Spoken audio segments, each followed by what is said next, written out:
page 14a, Yud Dalet Amud Aleph.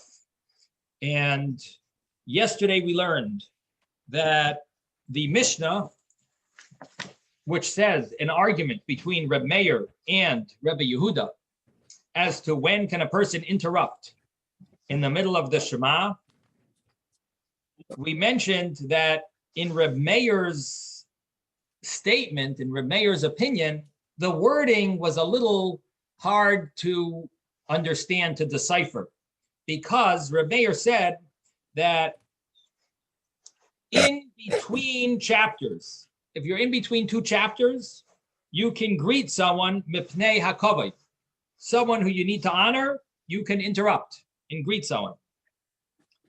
And then Reb Meir says, and you can reply to someone. And the problem we had in the Gemara was, do you think that maybe you couldn't reply? You would only be allowed to greet someone? What's the question?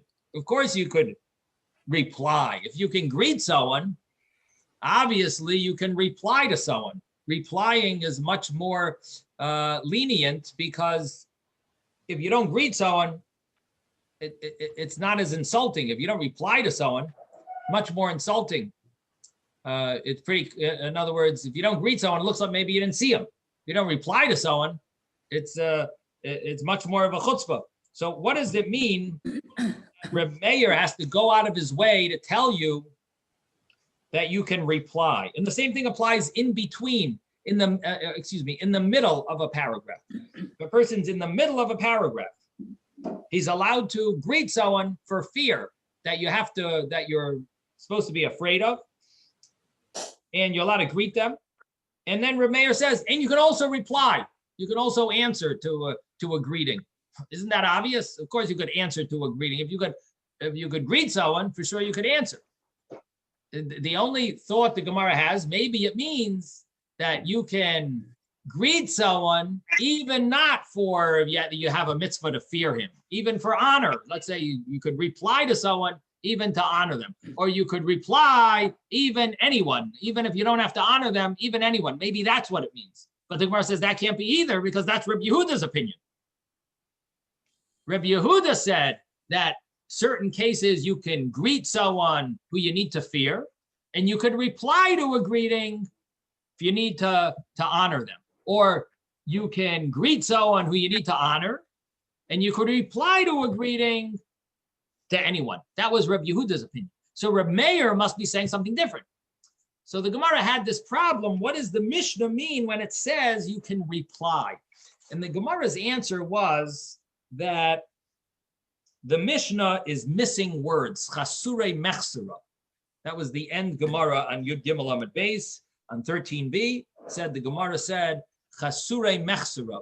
This is, I believe, the first time in the Shas, in the Talmud, where it tells us that a Mishnah is missing words. It mentions such a concept often because the Mishnah was written very concise, and there is a debate among the commentaries. What does it mean it's missing words? Does it really mean that it should have had those words, or it means that the understanding of the rabbis of the Mishnah, they understood it very clearly the way it's written?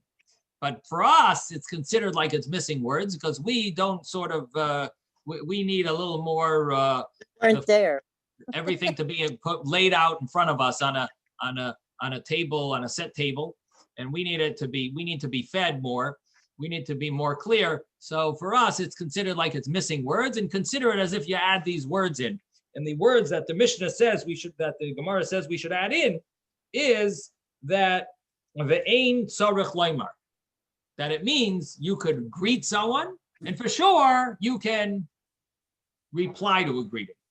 You can greet someone for fear, that you need to fear, and for sure you can reply someone that you need to fear.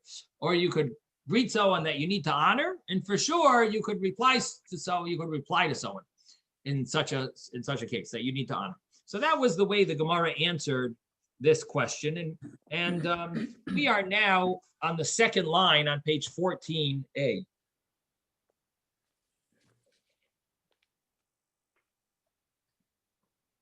I did mention also something yesterday. Yes, Yehuda. I don't understand how that answers the question. The answer is that add into the Mishnah 3 words. What 3 words should you add in the Mishnah? And for sure. And for sure. So if you add those 3 words, and for sure, so you say you can greet someone, and for sure you can reply to a greeting. So it's as if the Mishnah said, and for sure. So in other words, the Mishnah is not really telling you something so unique. It's just saying that since we're telling you you could greet someone, for sure you can reply to someone. So how does that? The question was, what does it mean that you reply to someone? What is it referring to? What's the case? And isn't it obvious? And the Gemara's answer is that the Mishnah itself is telling you that it's obvious that you can reply, that we don't even have to say this. You can for sure reply to a greeting. So how is that different from what Rabbi Yehuda said? Oh, so the difference between Reb Meir and Reb Yehuda is that Reb Meir says whoever you can greet, those are the people you can reply to. Anyone you cannot greet, you would not be able to reply if they greet you. That's Reb Meir's view. Reb Yehuda takes everything a step down and is more lenient when it comes to replying. So anyone you can greet, you for sure could reply to, but even some people you can't greet, Reb Yehuda says, you would be allowed to reply to them. Got it. Thank you. That would be the argument. The main, yes. It says, I have a question. Why can't you read it the way it is, that there are times in which you can reply without saying a single word? So if an individual comes to you and says something, you bob your head as an indication that, yeah, I recognize you, and that's my response to you. And then the second part basically says, and you can actually say words to him. So in the first part is using your head or using some other means to understand and acknowledge his greeting. And the second one is actually where you actually speak to the individual. I'm not sure if I'm understanding what you're saying. You're saying greeting someone would be talking about with your head, and replying or non-verbally. Let's put it non-verbally. And the second part was would you actually say something to him? Yeah, the second part, you mean when you reply to a greeting? What is second part? When you say second part, what do you mean? When they give you the answer is always, for example, it says Rabbi Yehuda says be'emtza shoel. Okay, in his case, it would actually be a response, but in the other situation, Reb Meir's view. Reb Meir's view is shu meshiv be'emtza shoel mipnei hayirah. Okay, so shehu meshiv. So meshiv means to respond. So a response doesn't physically have to, it doesn't have to be by words. It could actually be,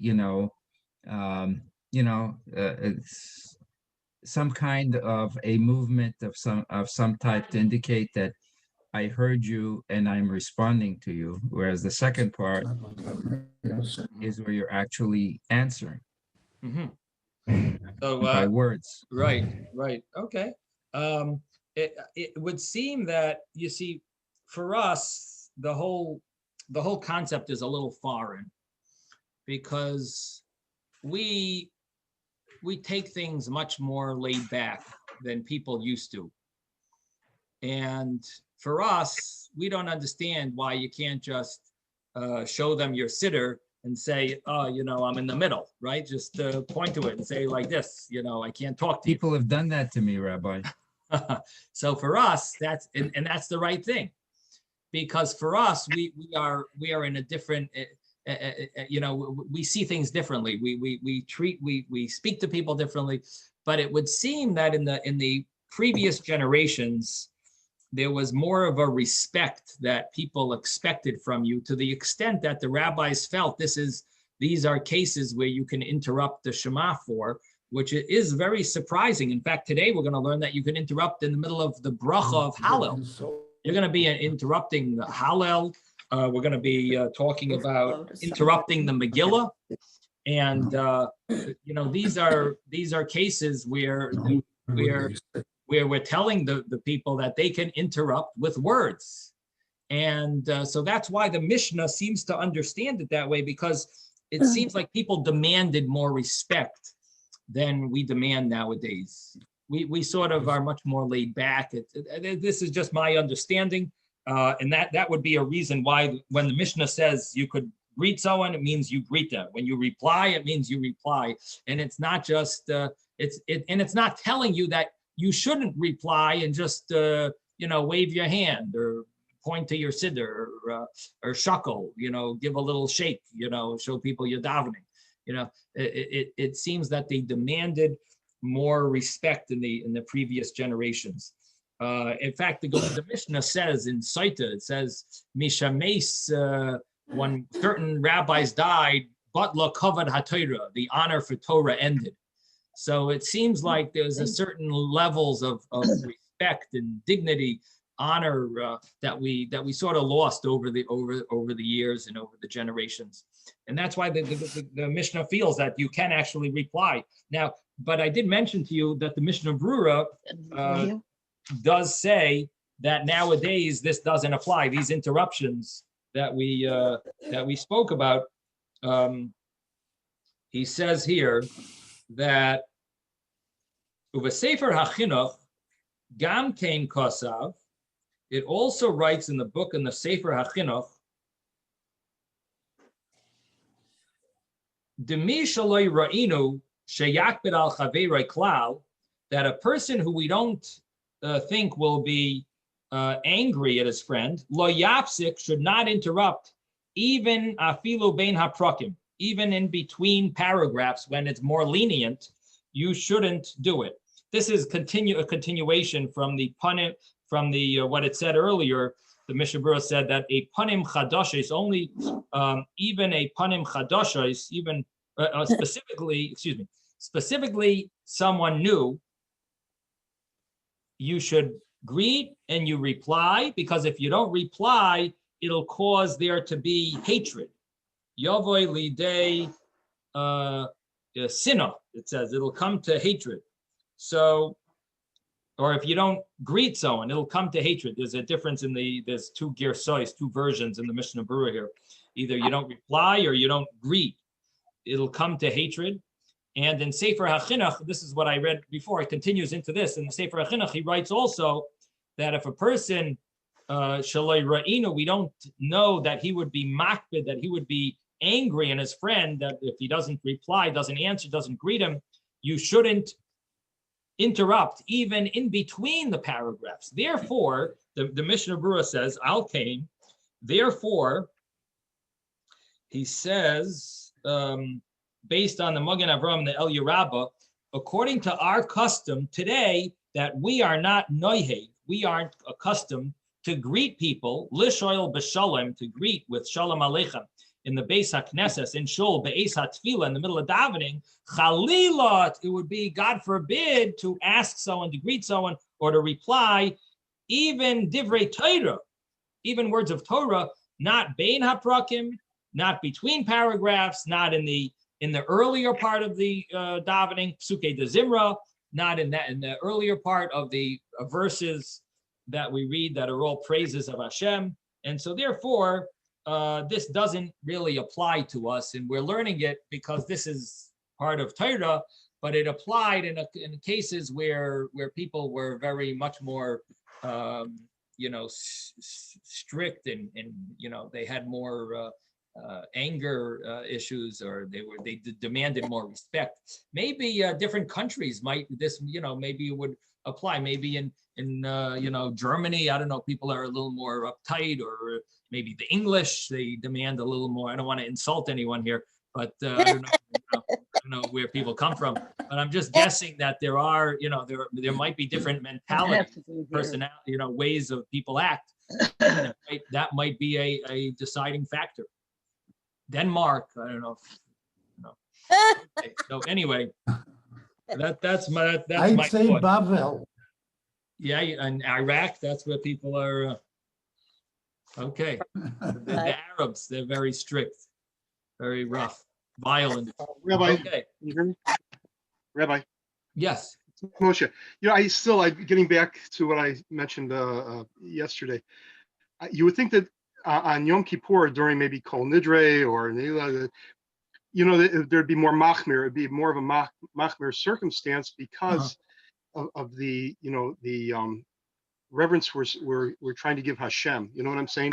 right. That there'd be more. It'd be much more machmir because if somebody, Rabbi Yehuda and Rabbi Meir, both circumstances would probably, I would think, would be not applied because it's such a period, when people are so intense and they're escalating, they're crescendoing into something much, towards Right. connecting with Hashem, that there would be a more of a machmir situation, and that would not be even a lot. And even the people who would consider greeting somebody, that would be, Okay. what I'm saying? I like what you're saying, Moshe, especially after what we just read in the Mishnah Brura. It sort of takes these laws and applies them appropriately. So you're trying to explain that to mean that maybe Yom Kippur would be a good application of how these laws, where these laws would not apply. In other words, Yes. just like the Mishnah Brura said that in nowadays they don't apply so much, maybe in those days, maybe Yom Kippur would be an example of applying this point that the codifiers of Jewish law mention, that it doesn't necessarily always apply. Okay, good point, Moshe, and I'm glad you brought it up again to clarify that. Rabbi, Yes. it's Panina Sarah Felice. I just, I sort of like recoil at the thought of somebody breaking into the Shema. I mean, maybe that's because of the way we are today, but it just sort of surprises me that that would have ever been allowed because of Yiras Shamayim. I mean, your respect and your reverence should be to Hashem HaKadosh Baruch Hu. And it's true, we really do have to recognize other people, especially, I guess, in the Middle Eastern context. Somebody might not know you're davening, and then they could be very insulted. And as you pointed out, I mean, like certain cultures might feel much more impacted or insulted if a person doesn't respond. But Right. at the same time, we have the concern of our respect and our reverence for Hashem, HaKadosh Baruch Hu, that seems to me it would take precedence. So I would say two things. Number one is that what we see here is how important it is, kavod habriyos, respect for other people. That's number one, very important point. That, in fact, in the Talmud, it mentions embarrassing someone in public is one of the worst sins in the entire Torah, is embarrassing someone. And that's because it's number one, killing them, and it's you're not respecting Hashem's creations. And kavod habriyos is a very important law, to the extent that any rabbinic law is always pushed aside for kavod habriyos, for respect for humanity. So a lot of rabbinic laws would be pushed aside for that, kavod habriyos, honor for humanity and respect for people. And so now, obviously, you can't take that out of you could then go run with that and say, I don't keep any rabbinic laws because of kavod habriyos, honor, respect for people. But don't take that and run with it. But it shows an important. We do see something important here, and I think that flips the coin to see the other side of the coin here, and that is that you see how important it is to respect people. So that's important thing to bring out. So again, I was mentioning how it doesn't really apply nowadays, but at the same time, you do see from the Gemara that it's very important to show respect, to respect each other. Now, the other thing that we see is, and especially in the view that we follow, which is Reb Yehuda's view, the final halacha. He says to reply to someone, any person, there's no rules. Any person you're supposed to reply to. To greet someone is one thing, but to reply, he says every person you reply to, in at least in between, you're in between two paragraphs, you got to reply to them. And so that's, that does, I think, show something about the importance of respect for other people. And the other thing that I'll tell you is that, we're brought up a little different than, the people in the time of the time before they had the printing press. A lot of people then, I don't know how much davening they knew. I don't know how much schooling they had. People, there was a lot of suffering and challenges amongst the Jewish people, financial issues, and they couldn't necessarily teach their children everything. So we're brought up, you go to Beis Yaakov, you go to the yeshiva, so you know about respect for Hashem. You can't, you have to understand that for us, this is a little shocking. You would interrupt the Shema, but not necessarily is it so shocking, for at least in the eyes of people, it was like possibly this was a very big thing that you only interrupt for this and you don't interrupt. It could be in the eyes of the community. This was shocking that I'm only allowed to interrupt for certain people. I can't just greet someone and say hello, So it could be that this was somewhere in the middle. So Rabbi, anyway, that's just a thought. Yes, who just called out? I wanted to say something. Yeah. The temple I went to, when they would start the Shema, none of the ushers would let anybody walk down the aisles. Okay, maybe it was a strict temple. I mean, I don't know, but that's what. And there was no movement. You couldn't see any movement in any of where everyone was. And I'm not talking about when during the weekday. I'm talking about all the time. All the time. Nobody was going down the aisles.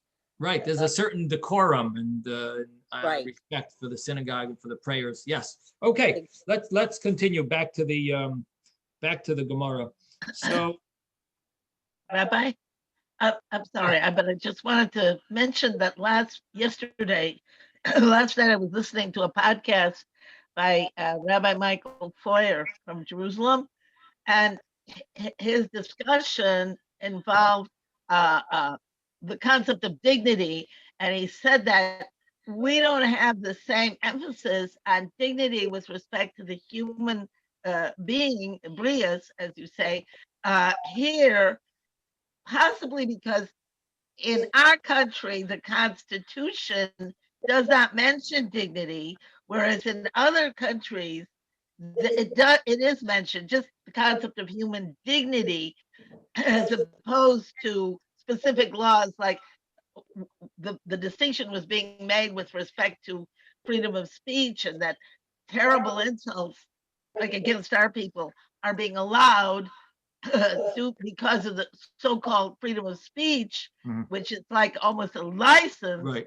Whereas in other places, dignity would balance it, the dignity for the brias, for the human being. That's interesting. That's interesting that he brought that out, that that he blames it on the Constitution. Okay, could be.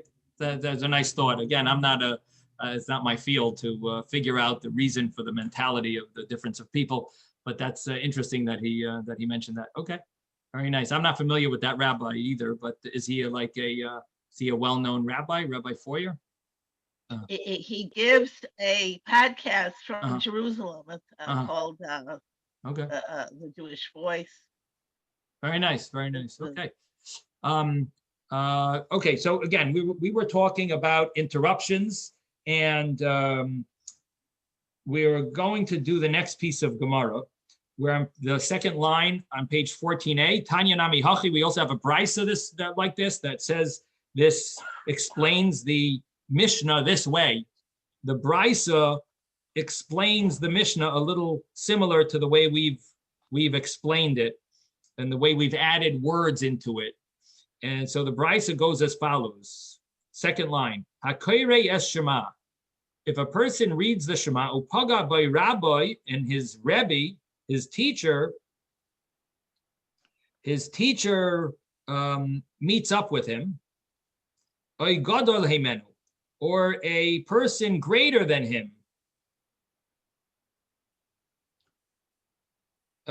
reaches him, and was walking by, pagaba, he meets up with him, he reaches him. Beprakim, so the law is that in between two chapters, shoyel mipnei hakavod, a person is allowed to greet someone that they have to honor. Ve'ein tzarech loymar, look at how the Brisa adds these words in it. And for sure, I don't even have to say, shehu meshiv, that you could reply to such a person. You can greet someone, and I don't even have to say that you could reply to such a person if they greet you. Ve'emtza, and if you're in the middle of a chapter, shoyel mepnei hayira, you can greet someone that you need to fear. Ve'ein tzarech loymar, and I don't even have to say, shehu meshiv, that you would reply to such a person. Divrei Reb Meir, these are the words of Reb Meir. Reb Yehuda Aimer, Reb Yehuda says, Be'emtza shoyel mepnei hayira, if you're in the middle of a paragraph, you greet someone who you have to fear, umeshiv mepnei hakavod, and you can reply to a greeting to someone who you have to honor. Ubeprakim, and if you're in between two paragraphs, shoyel mepnei hakavod, you can greet someone who you need to honor, umeshiv shalom l'chol adam, and you can reply to any person, you can reply.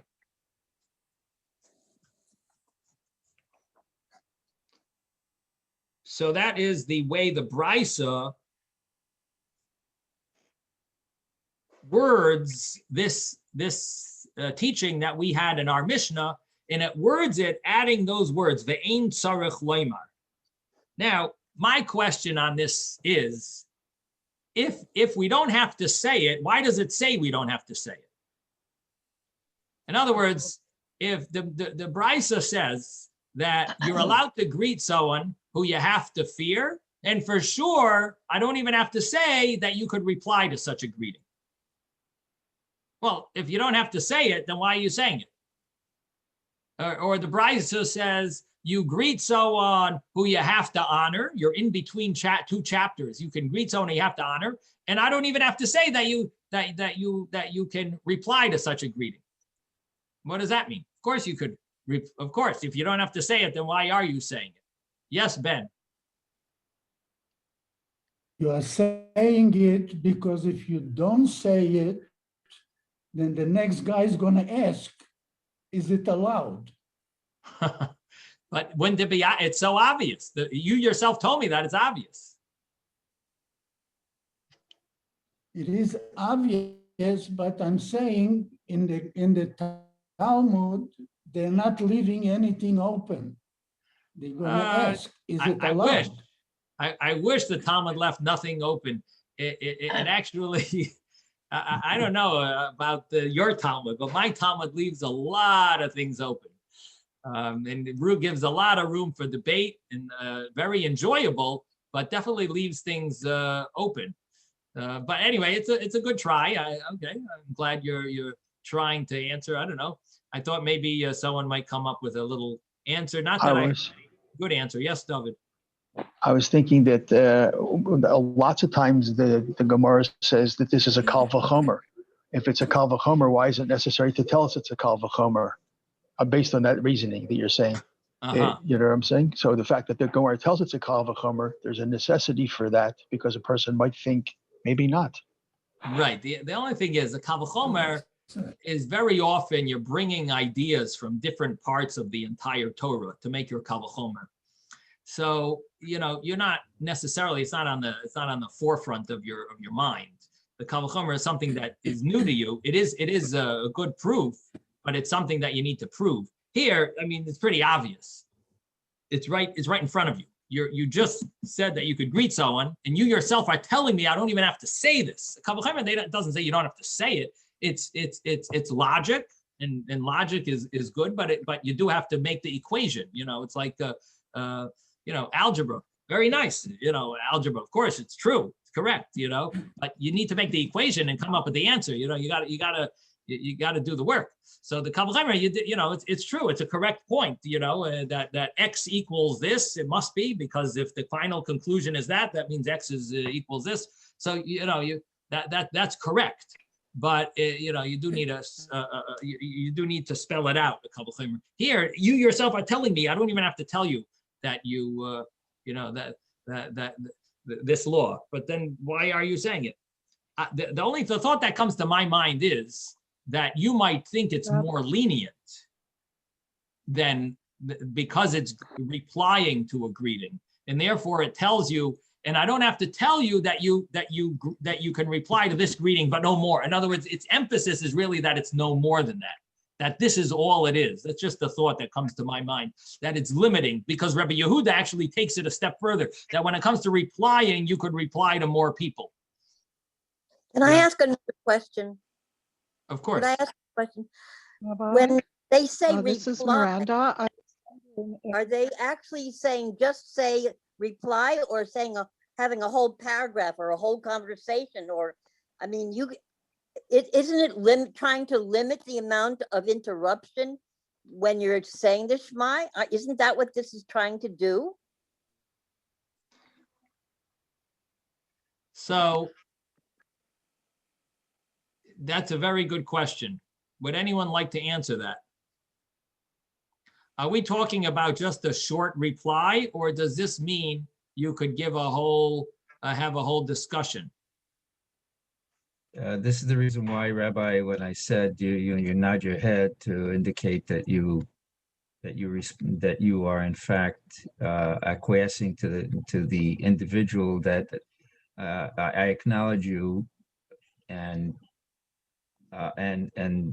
don't go beyond that, so that you can continue to daven. Whereas in situations where you've completed a thought, and now you can talk a little bit more, you still try and minimize what you're saying, so that you don't lose your train of thought of talking with God. Mhm. So that's why I said you nod your head, but you don't have lengthy conversations. So how would you answer Susan's question, Ezra? I would say the answer is, you minimize what you say, other than, say good morning, and then I'll talk to you later, and then you just continue whatever, I'll Okay. talk to you after the davening. Okay, very, very well said. Yes, Robert. If I understand the writing and the argumentation, the way I interpret it is that it's subjective for the individual who's being asked to decide the importance of having to respond versus the sanctity of saying the Shema. Okay. The other thing for Susan is it has to be the minimal, because there are other people davening next to you, and you would then insult them by essentially denying their ability peacefully to say the Shema. Uh-huh. And what about if you're at home and no one's near you? In what respect? You still, in other words, or you're at shul and it's after the davening, so no one's there. You're the only one in shul. Again, it is a brief because your mind is intent on saying the Shema, and consequently, you don't want to leave that train of thought, let's say, all right, the connection of saying the Shema. So whether you nod your head or you put your finger to your mouth or whatever it is, it's to say the intensity of what you want to accomplish by saying Shema should not be interrupted, violated. Right. So that's what it boils down to. Thank you. Both of you are basically very right on over here. I'm glad I let you answer the question. And the point is that you're trying to respect someone who you're supposed to honor, or fear someone you're supposed to fear. So you're replying enough to fulfill that obligation of yours to respect them or to fear them in an appropriate way. And obviously, your main thing is to daven properly as well. So it's that balance that you're dealing with, and you're doing whatever you need to fulfill their respect, and of course come as soon as possible back to your davening. Yes, Robert. I think I just realized, and another consideration is you may have been interrupted by somebody who is ignorant of essentially that there should be no distraction from saying the Shema.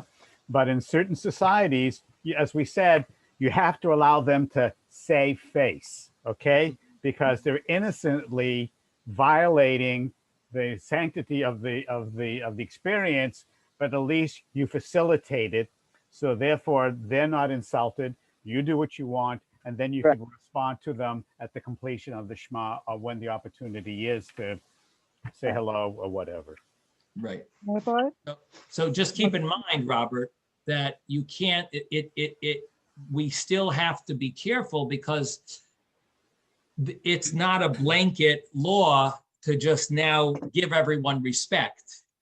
It's certain law rules about it. This person, Right. you could reply to this one, you can't. So we still have to, even though this is the logic behind it, but we have to realize that there are limits to these, these laws have their rules, and we, if it would apply, we would need to follow the, the rules that fall into these categories, and not just give a blanket exemption that whenever it's respect, I can always, just, So is it in the case that there is a hierarchy of your having to respond or not relative to the person who's interrupting you or asking the question, if that makes sense? right, the hierarchy based on whatever the Mishnah here Yeah. said, whatever Yeah. Shulchan Aruch says, right? Exactly. Yeah. Okay. Okay. Thank you. Rabbi, Yes, Miranda. Yeah. is there ever a discussion about humility versus arrogance? In other words, you don't want to be interrupting prayer, but at the same time, you want to show your humility that, you would stop and help a fellow Jew. Is there something like that ever written about this?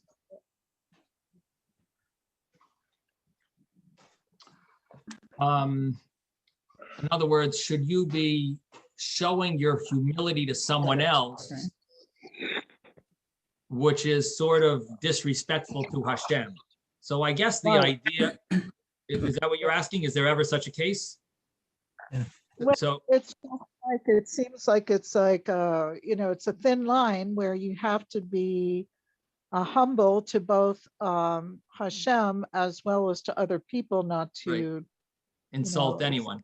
Uh-huh, yeah, right. yeah, Right. The only thing I would say is the case of Avram Avinu going to invite guests, even though Hashem was in the middle of talking to him. So you have an interesting original source for such an idea. But Yehuda, you wanted to say something. I was going to say the same thing. Oh, I feel terrible. I took away your your line. Oh, boy. Sorry, Yehuda says that you have Abraham, whatchamacallit, invited. This was very interesting. It's a very interesting point. It sort of clicks right into this Gemara, where Abraham went to help his guests. Very good point. That Abraham went to visit to greet his guests, even though Hashem was in the middle of speaking to him.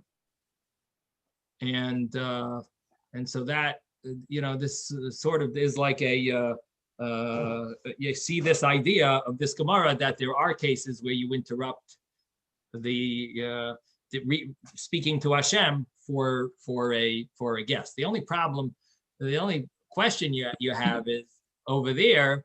Abraham didn't know they were angels. For all he knew, they were simple individuals who he didn't have to honor and didn't have to fear. So why did he interrupt them? And the answer is over there, why did he interrupt for them? The answer over there is because it was Hachnasas Orchim. It was a different mitzvah of Hashem called Hachnasas Orchim, inviting guests. But it wasn't just interrupting. Now the other case that we have is a case where if you're looking for stories in the Torah, the other case where you could see this idea is the case of Yosef went to greet his father. And what was his father in the middle of saying when Yosef arrived? His father was in the middle of saying the Shema. And so did his father interrupt the No. Shema when Yosef came to greet him. And No. Yosef was a king or a viceroy. And so there definitely should have been some concept over there of either, even though it's his son, but there's definitely an element of honor for the king, for the viceroy. And I believe this is brought in the Taz on the Shulchan Aruch, in these laws. He mentions this. And one of the answers that's given is he must have been in the middle of the first sentence of the Shema where you don't interrupt. The first sentence, you don't interrupt. So maybe that's what it means. He was saying the first sentence, so he didn't interrupt. But obviously it's before the Torah was given, and it wasn't in Eretz Yisrael, so there's other leniencies that we don't necessarily follow all the, the rules exactly the way they were. We didn't have all the rabbinic and, we assume Yaakov kept all the Torah and with all the rabbinic laws, but the question is, I don't know, it's an interesting question, like what was really going on with why did he? There's a lot of drush, a lot of explanations in the deeper insights into what Yaakov was showing. He was in the middle of accepting the yoke of heaven, and even at this great moment, there's a lot of talk about this, that how he didn't interrupt for his own son, hadn't seen in 22 years. So in any event, it is brought in the Shulchan Aruch, and it's discussed. So maybe if anyone wants to do more homework, they can look into that story. Yes, Ben. I wanted to say on this point that a man went to his rabbi to complain. At that time, there were people that were more sensitive than today. He went to complain about something. The rabbi didn't answer him because he was praying. Oh. And the guy left and started a whole new religion. I don't know if you heard that. Right. We don't mention any names here. You know here, what I'm talking about. Yes. We don't want to discuss other religions, but yes, that's also a Yamin Mekar, small deicha and Yamin Mekareves. It says that you got to be careful not to push people away. So that is an interesting point. Thank you for bringing that up. I thought it was a joke. No, it's a true story. No, it's a true story. No, it's not. My goodness. It's important to realize that the people get insulted, and that the truth is the destruction of the Beis Hamikdash was because one guy was insulted. The whole Yerushalayim was destroyed because he was insulted, that he was kicked out of this party. So yeah, I do have to be very careful. Respect for other people and how sensitive people are. It's definitely an issue. Okay, so I did mention that there was an issue with this Gemara. The way it applies nowadays would be if you are in shul in the middle of the blessings of Shema and the chazan is up to the kedusha. So here you are replying in the middle of the Brochos of Shema. You're replying to honor Hashem. You're interrupting your personal relationship with Hashem by replying to the chazan's request. Everyone should say kedusha. Nakdishach, we should all give kedusha to Hashem. And now you're saying Kaddish, Kaddish, Kaddish. You're replying to the chazan's request that everyone should say kedusha, but you're in the middle of having your own personal relationship with Hashem now, and now you're interrupting that with this kedusha. And this is called greeting. You're interrupting you're replying now to a greeting, because you're saying kedusha because you were requested by the chazan to say kedusha. So you're replying, so to speak, to the request of kedusha, and you're interrupting And so this would be if you could answer for another person for honor, how much more so you could reply for Hashem. And this is Tosfos on the previous page. Tosfos mentions this idea that the halacha, he says, is like Rabbi Yehuda, that even in the middle of a paragraph, you can reply for honor purposes, not to initially greet, but to reply. And if so, it would seem, Tosfos says, that you could reply to Kedusha and Kaddish in the middle of Kriya Shema, because there's nothing more honorable mipnei hakavod than here for Hashem. But he says in the middle of Shemona Esrei, that would be prohibited. You can't even interrupt between Goal Yisrael and Shemona Esrei. For sure, you can't interrupt in the middle of Shemona Esrei. And Rabbeinu Tam, he says, used to stop before the Shemona Esrei, a paragraph before, and in order to answer Kedusha or Kaddish, and even if it took a long time, he would stop there. So this is the applicable law. This is how to apply the law nowadays. But I will mention that there is something interesting that is brought down, and that is what happens if you see thunder or lightning. Do you say the blessing on the thunder or lightning in the middle of the blessings of Shema? Now, according to Tosfos over here said that you can reply.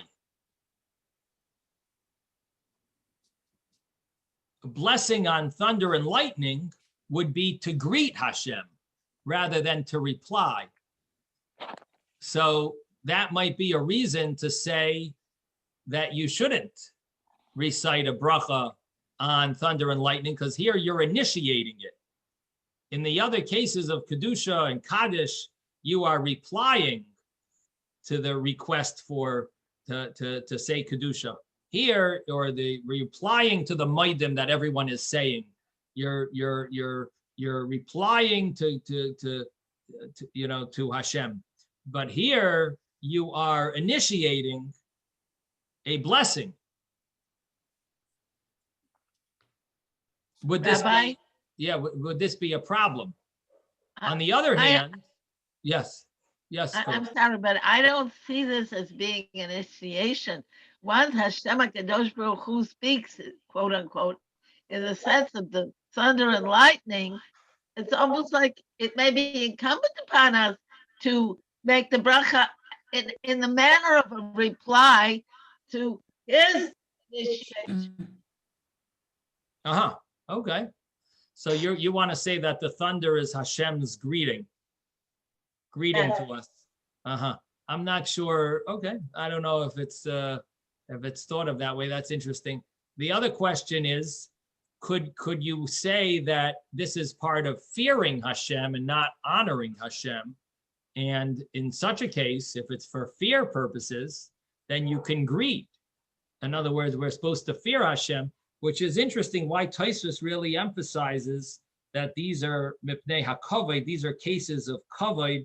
Why doesn't he say this is because of fear? I guess that's a good question on Tosfos here. Why doesn't he say it's because of fear? Why does he say that it's because of honor? And that deserves to be looked into. In other words, Tosfos clearly says that because he says only after he paskins like Rabbi Yehuda does he bring this law. So he's clearly implying like it's all about honor, because of honor instead of because of fear. Rabbi, I have a question. Yes. I'm reading the answer that the Tosfos is giving in terms of Rabbeinu Tam.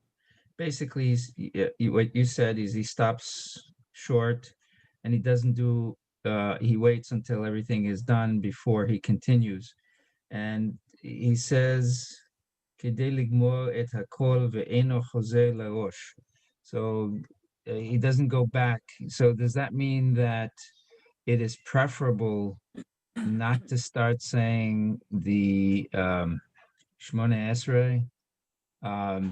In order to answer all these things, it's preferable to saying the Shemona Esrei, and then if you're put into a situation where you have to kind of respond, then it's better to not start the Shemona Esrei and then have to go back to the beginning because you've had to respond.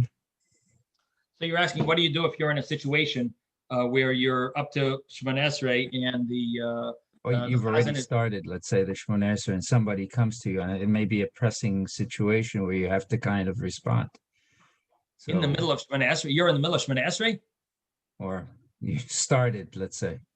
If you Okay. started Shemona Esrei, there's no responding. Even Unless you're a situation- Hatzalah member and you got to save someone's life, there's no responding in the middle of Shemona Esrei. So when we're talking about Pikuach Nefesh, that's the only time that you would do it. Yeah, yeah. But the question is, it is better to stop beforehand than to start and then having to go back to the beginning and start again. The Shemona Esrei. Yeah, I don't know about the starting and then going back to the beginning. I'm not familiar with that law.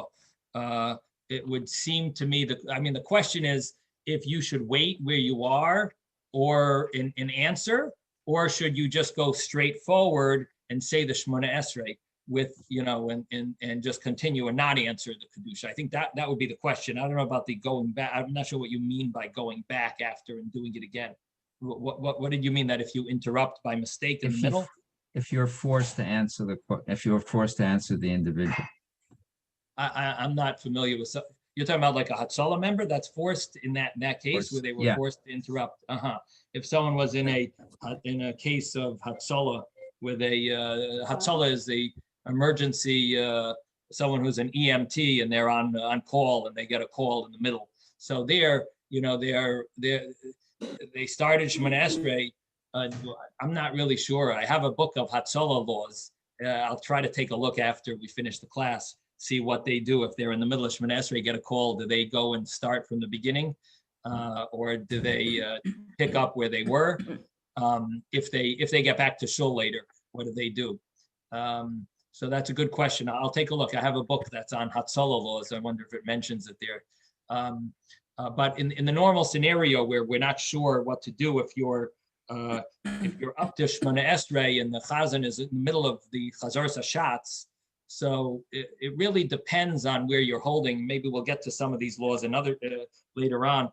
But there are certain things that are important. So for one example is Kedusha, the Kedusha and the Moedim. These are two in the Amen of Hakel HaKadosh and Shema Tefillah. These are very important parts to answer and reply to. And for those, it would be important to wait where you are and reply to them. In Moedim, it's only the first 3 words, but that would be the appropriate thing to do, is to wait. And also for Kaddish to say Amen Yehi Shmei Rabbah, Amen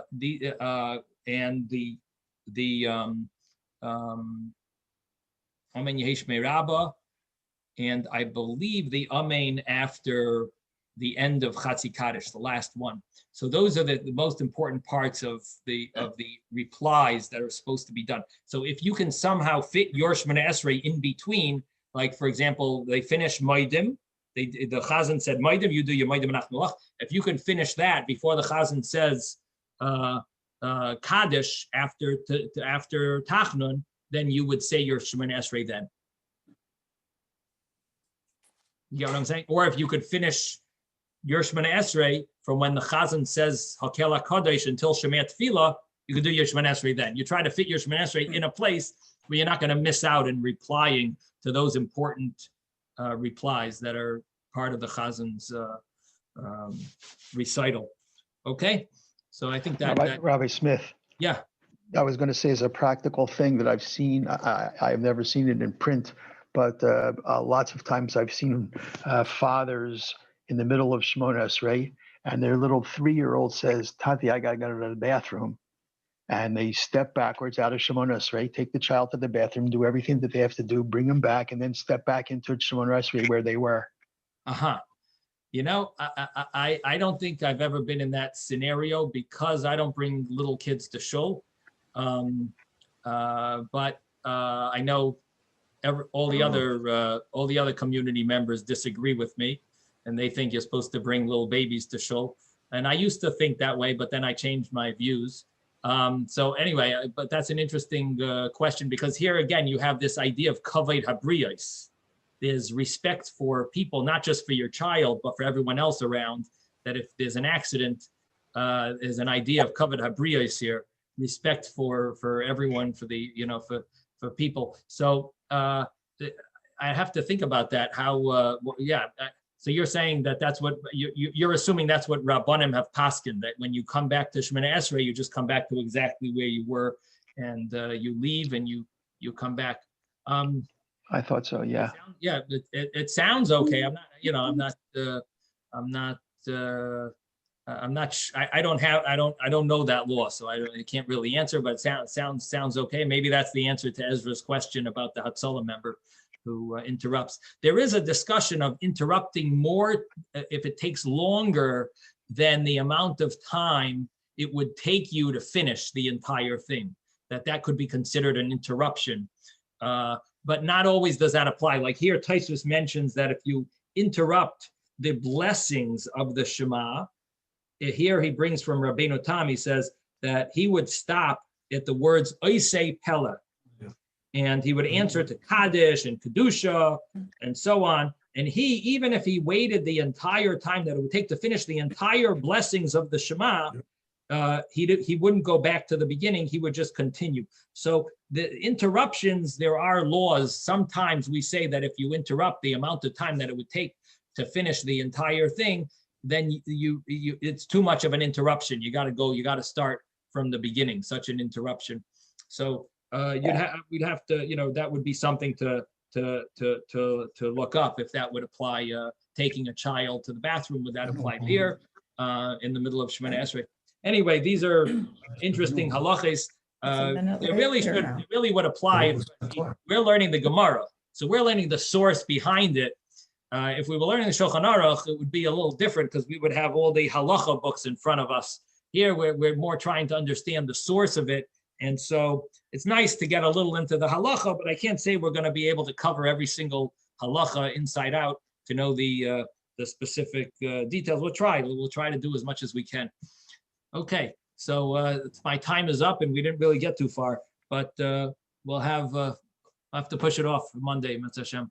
Okay, everyone, have a great Shabbos, and